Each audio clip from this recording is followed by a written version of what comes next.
Coucou, Comment tu vas? ça va et toi?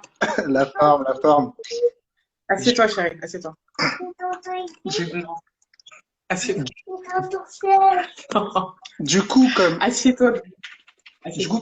coup, comme vous l'entendez, Nathalie est une môme d'honneur, une maman entrepreneur, raison, raison pour laquelle, du coup, vous entendez ça.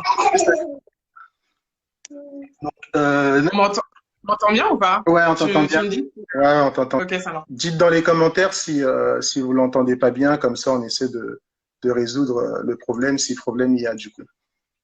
Du coup, top. Merci du coup d'être avec nous, Nathalie. Avec plaisir. Est-ce que tu peux un petit peu présenter ce que tu fais à ceux qui sont avec nous ce soir et qui nous suivent, s'il te plaît?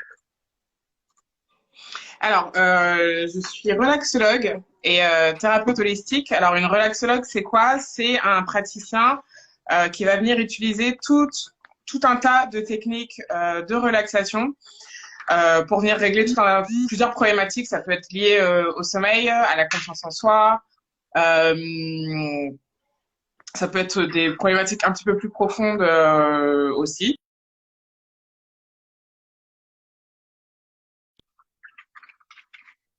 Hmm. Pour aider la personne à trouver, à identifier un petit peu ses ressources et à s'auto-guérir, voilà, à utiliser ses propres ressources pour aller mieux. La thérapie holistique, alors la relaxation est une thérapie holistique, mais voilà, avec la thérapie holistique, je vais un peu plus loin, c'est des suivis qui sont un peu plus longs, un peu plus poussés, et je suis spécialisée du coup en périnatalité, gestion du stress et périnatalité. D'accord. Voilà, donc j'accompagne essentiellement des femmes. C'est comme ça. Il se trouve que j'ai pas encore accompagné d'hommes, mais c'était mon choix au départ d'accompagner que des femmes. Ça va peut-être changer, Hmm. mais voilà, je suis spécialisée du coup en gestion du stress et accompagnement périnatal.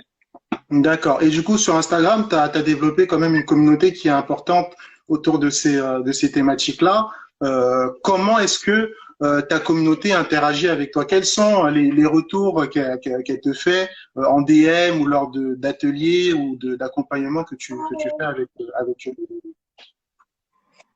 Bah, les retours, ils se font souvent, enfin, ils sont souvent en commentaire, donc il y a pas mal de réactions en commentaire ou en physique Ouais. quand j'accompagne les personnes, parce que c'est vrai qu'on est dans une période qui est assez trouble et qui dure depuis un moment, et je crois qu'il y a un vrai besoin des gens aujourd'hui de se reconnecter un petit peu à ce qu'ils sont, de chercher véritablement ce qui leur convient ou pas, que ce soit sur un plan pro ou perso, Hmm.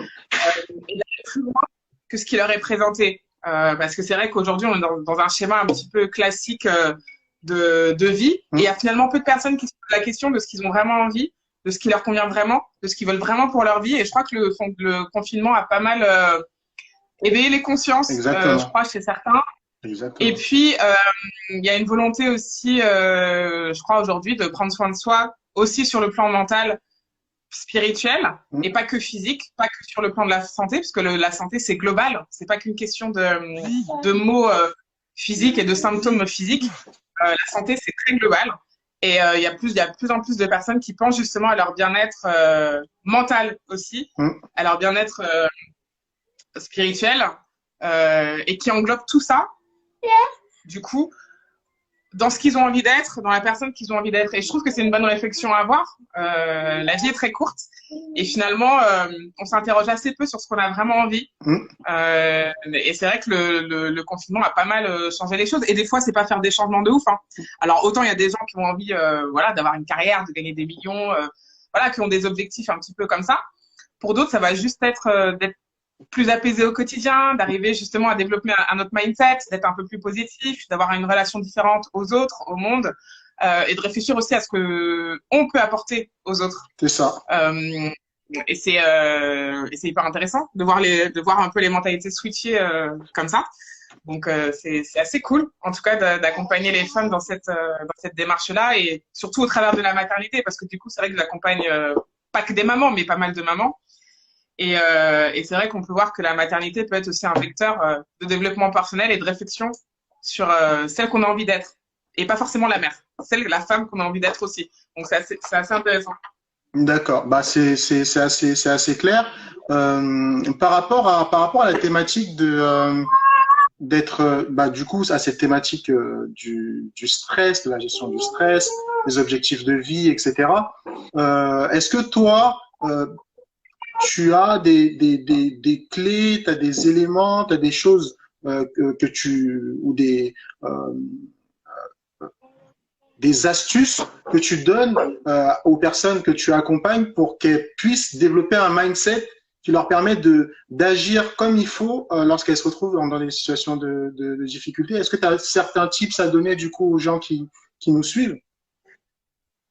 Le premier conseil que je donne souvent, c'est d'être conscient de ce qui nous traverse. Et par là, j'entends, encore une fois, très très peu souvent, les gens se demandent exactement qu'est-ce qu'ils ressentent. Pourquoi j'ai cette réaction? Ouais. Pourquoi tel événement provoque telle réaction chez moi?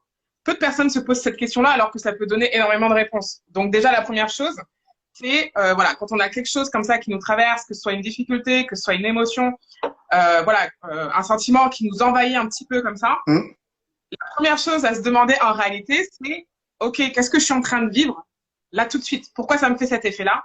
Pourquoi ça provoque ça chez moi?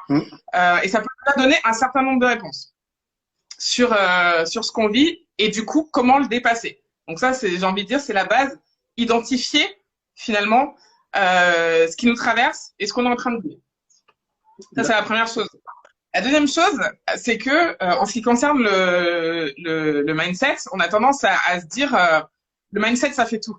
Alors, ça fait beaucoup de choses, mais pour moi, il n'y a pas de bon mindset sans passer à l'action. Il n'y a pas de magie. C'est-à-dire que ton mental, il s'entraîne aussi en passant à l'action, en faisant des choses qui vont venir le renforcer, en analysant un petit peu aussi tes actes et en prenant conscience qu'il y a des choses qui vont foirer. Et c'est ok, c'est pas grave. Parce qu'on a tendance à se dire, souvent on voit ça sur les réseaux ou quand on entend certaines personnes parler, ah non mais moi j'ai un mindset de dingue, du coup tout va bien pour moi. Mais en fait, on ne vous montre pas tout le taf qu'il y a derrière. Le mindset, c'est qu'une partie du job. Et pour le développer, pour qu'il soit efficace, il faut aussi que tu passes à l'action. Même si tu vas rater, c'est pas grave. Mais il faut aussi que tu puisses passer à l'action et que tu puisses le mettre un petit peu à l'épreuve, que tu l'entraînes. Le mindset, ça s'entraîne. C'est pas un truc magique où tu te lèves le matin et tu te dis I'm a queen, je suis la bad bitch du coin, je vais tout défoncer. Oui, mais il n'y a pas sans passage à l'action, il n'y a pas de mindset qui tient. Donc ça, c'est la première chose, c'est la deuxième chose. Je dirais passer à l'action. Pour moi, c'est vraiment l'essentiel pour développer en fait un mental de dingue. Et ce passage la dernière chose, vas-y, dis-moi. Et ce passage à l'action, du coup, il faut comprendre qu'on peut avoir des succès, mais on aura aussi beaucoup d'échecs lorsqu'on passe à l'action. Donc, il faut être prêt à assumer cette partie-là aussi. C'est ça? Exactement. Et c'est aussi ce qui va développer ton mental. C'est la façon dont encore une fois, c'est la façon dont tu accueilles. Et c'est exactement ce que je disais tout à l'heure, c'est la façon dont tu accueilles les choses.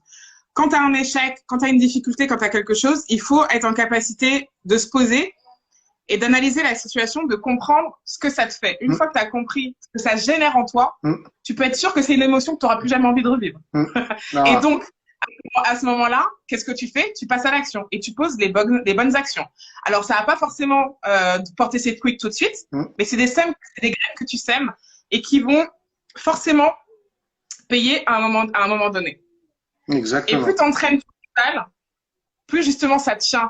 Et quand tu atteindras le succès que tu veux, mais tu seras tellement loin, tu seras tellement haut, parce que tout ce que tu auras traversé avant, ça n'aura servi qu'à renforcer ta force et ton mental. Donc c'est ça, c'est un petit peu une sorte de, c'est des étapes que tu dois passer pour arriver à l'endroit que tu veux arriver. Donc lorsqu'on fait de la visualisation, on s'imagine à un endroit, on s'imagine dans des situations de vie. Dans 6 mois, être à tel endroit, comme ça, etc. Dans 1 an, dans 6 ans, etc. Lorsqu'on visualise, on ne voit pas les étapes. Et ces étapes-là sont les étapes qu'on doit bâtir au quotidien. Au quotidien, on met en place des actions petit à petit, pour arriver vers l'objectif qu'on visualise dans 6 mois, dans 1 an, dans 6 ans, etc. Et c'est comme ça, en fait. Exactement. La visualisation, c'est pareil. C'est pas du tout bullshit. Moi, c'est un outil que j'utilise très, très régulièrement en thérapie. C'est pas du tout bullshit. Mais, il y a pas de c'est pareil. Il n'y a pas de visualisation qui fonctionne sans passage à l'action. C'est ça. Ça n'existe pas. C'est ça. Clairement, ça n'existe pas. Et l'idée, c'est de se dire, j'y suis déjà. T'es pas là pour tergiverser. T'es pas là pour te demander si tu vas y arriver. T'es pas là pour te demander si. Il y a pas de si. Tu l'as déjà. C'est déjà là. Maintenant, comment est-ce que tu vas faire pour l'atteindre? Comment est-ce que tu vas faire pour aller chercher ça? La question, elle est là. La question, c'est pas de savoir si tu vas réussir, parce qu'il n'y a pas d'autre option. Exactement. Tu vas réussir. Maintenant, comment est-ce que tu y vas? Comment est-ce que tu vas le chercher?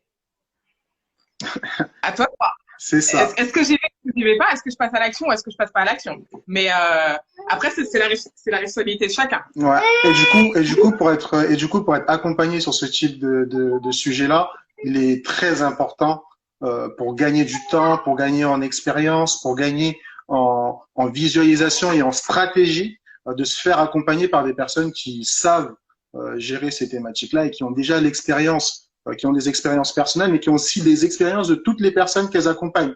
Donc, ça permet de gagner un temps fou et Nathalie est une de ces personnes-là. Donc, si vous avez des thématiques qui se réfèrent à celle-là, n'hésitez pas du coup à vous tourner vers Nathalie. On va faire comme pour les autres en général, la vidéo qu'on va partager sur les réseaux sociaux, sur YouTube, pour du coup que les personnes qui sont en demande de ce type d'accompagnement-là aient accès à du coup Nathalie et à son accompagnement. Merci beaucoup Nathalie, en tout cas d'être venue aujourd'hui. À très bientôt, j'espère. À très bientôt. Ciao, ciao. On est des gagnantes. Ouais. On est des gagnantes. Ciao, ciao Nathalie. À plus. Bonne soirée. Ciao, ciao. Bonne soirée. Hop.